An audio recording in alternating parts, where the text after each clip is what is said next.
ఒకవైపున నిన్న ఇరాన్ అమెరికాల మధ్య చర్చలు జరుగుతున్నప్పుడే అమెరికన్ యుద్ధ నౌకలు హార్ముజ్ జలసంధి దాటేటందుకు ప్రయత్నించినప్పుడు ఇరాన్ వైపు నుండి ఒక మెసేజ్ వెళ్ళింది వాళ్ళ షిప్స్కి. హార్ముజ్ జలసంధిని మేము దిగ్బంధించాం, మీరు వెళ్ళడానికి వీల్లేదు, మా అనుమతి తీసుకోకుండా వెళ్ళడానికి వీల్లేదని.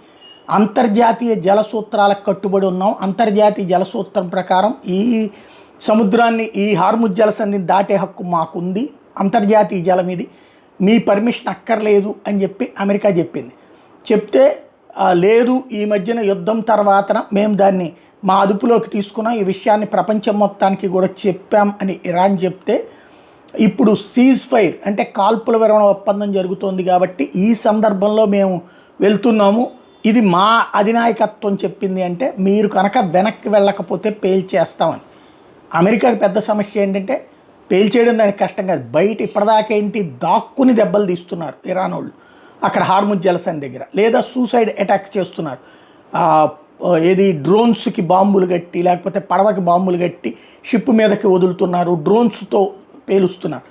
అలాంటి దాన్ని ఏం చేయలేని పరిస్థితి ఉంటుంది. అదే ఎదురుబోదురు వస్తే కనుక ఇరాన్ నావికాదళం మొత్తాన్ని ఒక్క పూట కాదు ఒక్క గంటలో బూడి చేయగలిగినటువంటి శక్తి అమెరికా దగ్గర ఉంది. ఇప్పటికే ఇరాన్కి సంబంధించిన నౌకలన్నిటి యుద్ధ నౌకల్ని లేపడేశారు, చివరికి దాచుకుని బతుకుతున్నది ఇరాన్.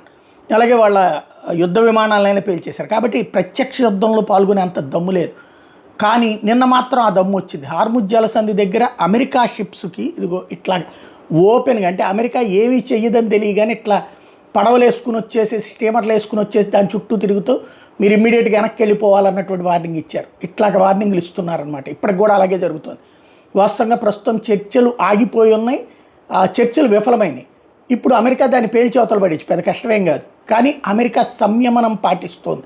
ఏదో ఈ నెల 18 దాకానో 20 దాకానో యుద్ధ విరమణ చేసి ఈలోపు మరొక ప్రయత్నం చేయాలని అమెరికా భావిస్తున్నది. కాబట్టి ఇక్కడ ఇరాన్కి సంబంధించిన ఆఫ్టర్ ఆల్ ఆ స్టీమర్ అంతా పేల్చి పడేయడానికి, కానీ ఆ తర్వాత ఏ డ్రోన్లతోనూ అటాక్ చేసే అవకాశం ఉందన్నటువంటి ఉద్దేశంతో. ఇంకోటి ఈ సందర్భంలో కరెక్ట్గా అది ఇప్పుడు కనుక అమెరికా అది పేల్చిందంటే వెంటనే ఇజ్రాయెల్ రంగంలోకి దిగి ఇరాన్ని మళ్ళీ బూడిద చేయడం బిగించేస్తుంది. మళ్ళీ ఇరాన్ వెళ్ళి గల్ఫ్ దేశాల మీద బూడిద చేస్తుంది. అది భయంతో ఆగినట్టున్నారు.